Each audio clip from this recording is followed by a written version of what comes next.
A philosopher once said, "I'd rather have questions that can't be answered than have answers that can't be questioned." That is a philosophical way to look at the world, and by that measure, I think we can agree Unitarian Universalism is a very philosophical religion. A couple of weeks ago, I was in our church kitchen when I happened to notice a coffee pot that had a sign taped to it with a question. The sign read, "Is this coffee pot broken?"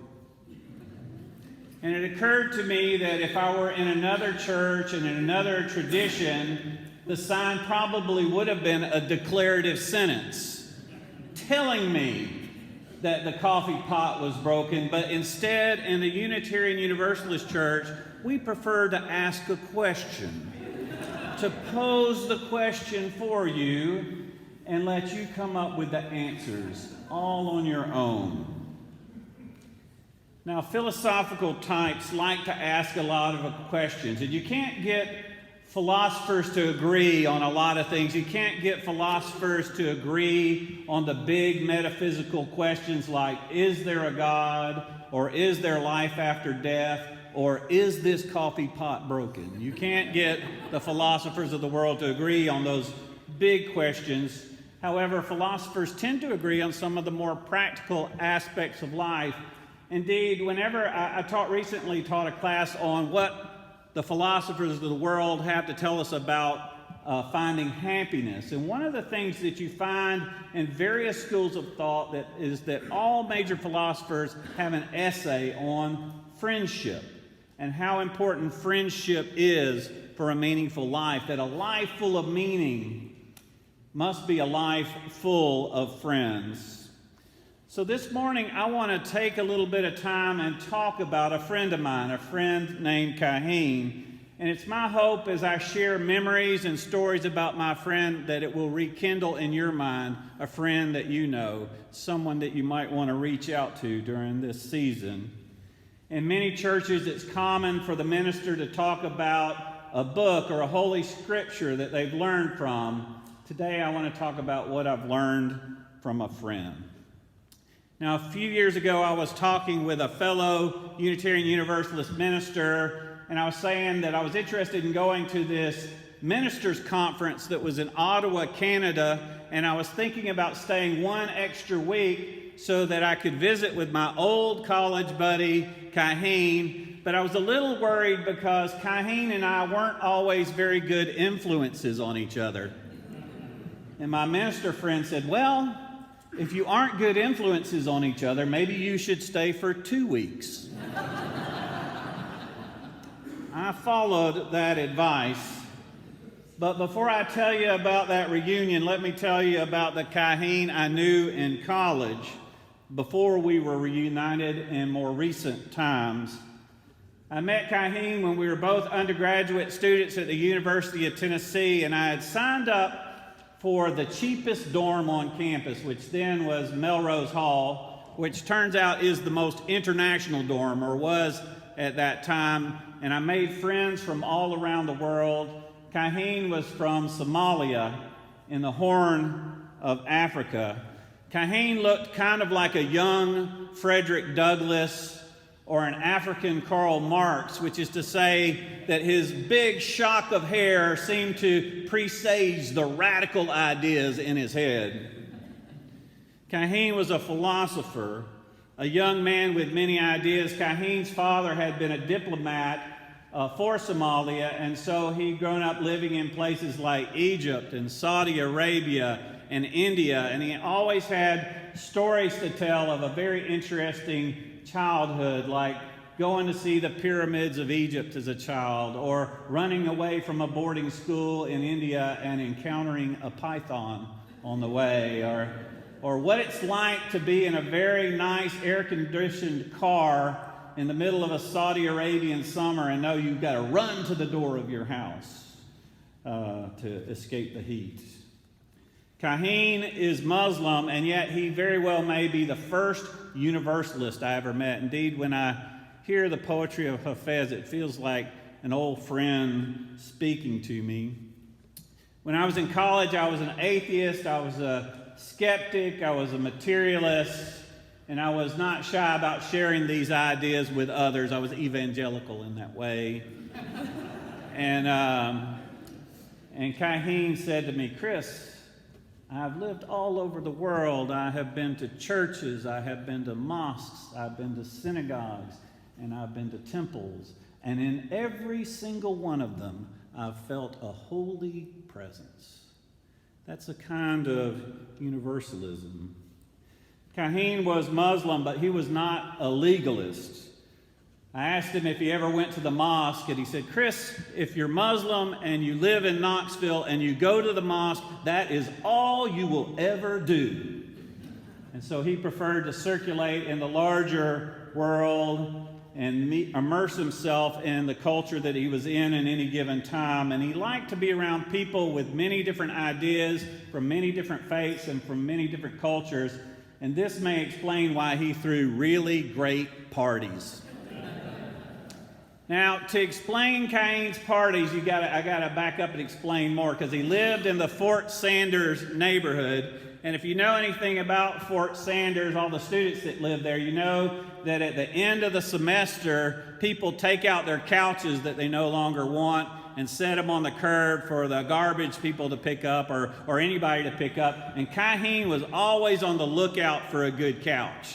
And so that time he would look for the good couch, spot the best one, and move it into his apartment. So literally, his apartment was wall-to-wall couches, which made it a wonderful place for parties. It made it a wonderful place to get together on Friday and Saturday nights. And if I know every single word of every Bob Marley song, is because I went to those parties and we all sang along to those songs. Just hearing one of those songs brings back a flood of memories, because Bob Marley was not just singing to us or entertaining us, he was teaching us, he was advising us, he was telling us to emancipate ourselves from mental slavery, because none but ourselves can free our mind. He was telling us to get up, stand up for our rights.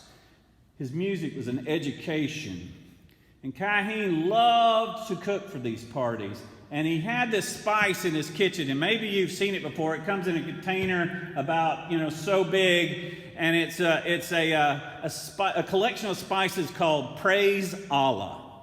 Have anybody ever heard of it before? Praise Allah, yeah. What I learned from Kaheen is everything tastes better with Praise Allah on it.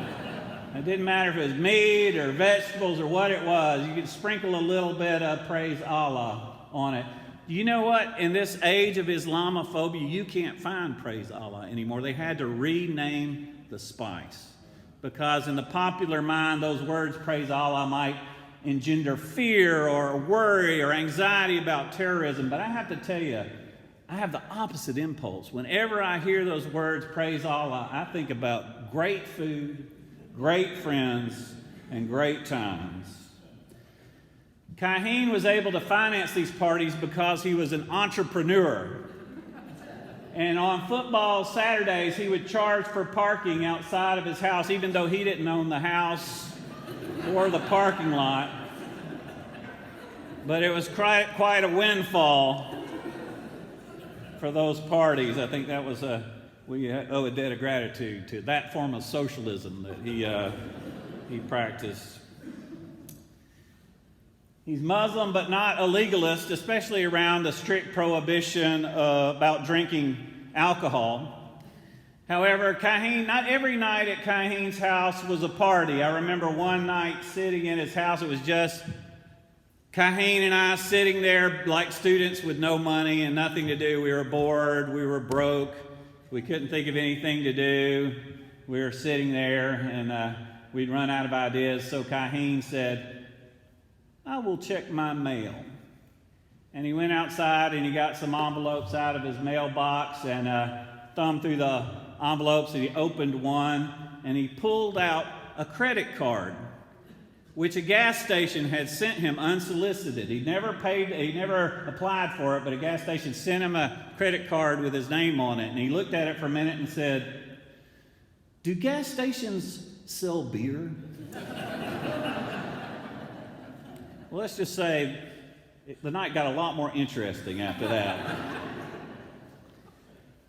Kahin was an intellectual. His shelf was full of books I think he picked up from many different sources. There were philosophers and political scientists and psychologists, all sorts of sources of wisdom. And I haven't read all of the books that were on his shelf, but I didn't have to, because you could talk with Kahin and he would tell you, and you could talk for long hours into the night about different ideas that were in these books. And it was from Kahin that I grew to have a deeper appreciation of Nelson Mandela. Now, at that time in our lives in the 80s, Nelson Mandela had been in prison longer than either of us had been alive. So we had no way of seeing how that story would come out. But talking with Kahin about Nelson Mandela was very inspiring, and we got involved in an organization called the Anti-Apartheid Coalition of East Tennessee. And I have to tell you that we did some actions on campus, but it always felt like a little sprinkling of activism and an ocean of apathy. You know, just a little bit of activism to stir things up. But one of the things I learned from Kahin is sometimes that sprinkling of activism foretells the future much clearer than that ocean of apathy ever can. I always thought Kahin would make an excellent professor, and many of our evenings together felt like graduate seminars. However, in his junior year in college, his home country, Somalia, began to unravel and then completely fell apart into a civil war, and his family lost everything. And he could no longer afford to go to college. In fact, he couldn't afford his apartment, and he was at a loss. At this point, I was living in a little apartment in the 4th and Gill neighborhood. So Kahin and I were roommates after that point. And he stayed for a while trying to sort through whether he could get human rights refugee status in this country, an effort that went on of bureaucratic red tape, but he ultimately was unable to get human rights refugee status here in the United States. But he and his family were able to reunite in Canada. And I often think about it. I've thought about Kahin during the recent anti-refugee sentiment that's present in this country. It was directed towards Syrian refugees and people coming, and Somali refugees coming from different parts of the world. And while we were having all that anti-refugee sentiment, there was the Prime Minister of Canada welcoming refugees at the airport, handing out winter coats. In New York Harbor, there is a gift to our nation from the French. The Statue of Liberty with the poet Emma Lazarus' words, "Give us your tired, your poor, your huddled masses, yearning to be free." I sometimes think we need to re-gift that statue to Canada. Re-gift that statue to somebody who's willing to take it seriously. Earlier, I mentioned that a fellow minister advised me to go visit Kahin, confirming my own impulse, so I followed that ministerial advice and went up to Ottawa, and both of us had changed a lot over that time. His shock of hair had become a close-cropped haircut, and when we were in college, he was the chubby one and I was the skinny one, and we've changed that role also. But we both love to ride bikes, and there's some great bike trails through Ottawa. And if you haven't been to Canada in the summer, one of the things you need to know is that they save all their festivals for the summer months. So in Ottawa, we went to the Fringe Festival and the Franco Fest and a First Nations or Native American festival, all on bikes, and biked across the river and practiced our French in Quebec, and went to the Saint Jean Baptiste Festival, which is sort of like the Quebec 4th of July. So he changed a lot over the years, and we had a great time. We laughed, we talked, we discussed the oligarchy, we had great conversations, we quarreled, we made up, we do all the things that friends do. Now, we live in an age of rampant Islamophobia and anti-refugee fears. However, I have to say that my own impulse is the opposite. And I learned it from a friend. Sometimes it takes an encounter. My real first friendship is with someone from the Muslim tradition. It took someone of another faith to teach me the value of the words in the New Testament. Welcome the stranger, for by so doing you may be entertaining angels unaware. Kaheen has a way of popping up in my life in surprising ways. I've learned to expect that 2 a.m. phone call and just go ahead and wake up and enjoy it, because you never know when the next one's going to come. And just take these phone calls whenever they have. They're always wonderful, and you never know, because suddenly it might be a long space where you won't get a chance to talk with him. For instance, at present, none of my emails or my phone numbers work for him, but I'm entirely sure that fairly soon I will get one of those late night phone calls, and we will update our contact info, and I look forward to that day. Or he may just show up on my door. I totally believe that could happen. For I once asked him of all the places he'd ever lived, Canada, the United States, Somalia, Egypt, India, what was his favorite place that he'd ever lived? And he said, "Chris, Rocky Top will always be home sweet home to me." So maybe one day he'll show up on my doorstep, and if he does, I'll bring him to this church and introduce you. Kaheen is a philosopher. He's conversant in all secular ideas, atheism, agnosticism. He's a champion of the Universal Declaration of Human Rights and educated me about some of the ethics and values that are often framed in secular ways in that global diplomatic work. And yet on the last night, or one of the last nights we were in Ottawa, we were sitting out in his backyard, and it was a beautiful starry night. We were roasting some food over the fire and beautiful stars overhead. And he said, "Chris, every time I look up at the stars, I have to believe there is a God." And that's just who Kaheen is, because he's been to mosques, he's been to temples, he's been to synagogues, and he sat out underneath a starry night. And in every single one of these places, he has felt a holy presence. This morning, I've been speaking about friendship and telling stories about a particular friend, but I hope it's making you think about a friend, someone maybe you haven't heard in a long time and want to reach out to, someone you want to email or message, because the philosophers can't agree about everything. Lord knows the philosophers never will be able to agree on that coffee pot, never be able to come to a conclusion. But they do agree on the value of friendship and how important friendship is for a meaningful life.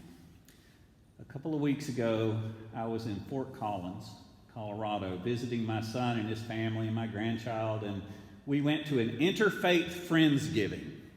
It was a gathering of people of different faiths, all coming together to talk about gratitude and to break some gluten-free bread with each other and just build community together. And as I was sitting there, I was thinking, I would love for our church to host an Interfaith Friendsgiving next year. Does that sound like a good idea? I think it's maybe the closest we get to one of Kaheen's parties. We could get people of different faiths to gather together. And on that day next year when we do that, maybe someone from another faith or another tradition will walk into our kitchen and see that coffee pot with the question, "Is this coffee pot broken?" And they may ask, why? Why would anybody put a sign like that on a coffee pot? And here's the answer. We'd rather have questions we can't answer than answers we cannot question. So let me end this sermon by directing some questions toward you. Are you making enough time in your life for friends? Are you creating enough space in your life for friends? Are you getting out and circulating in places like church or Interfaith Friendsgiving or other places where you can make friends? I hope so. I sincerely hope so. Because the philosophers can't agree on everything, but they can agree on one thing, is that friends are the answer to the most important question. May it be so.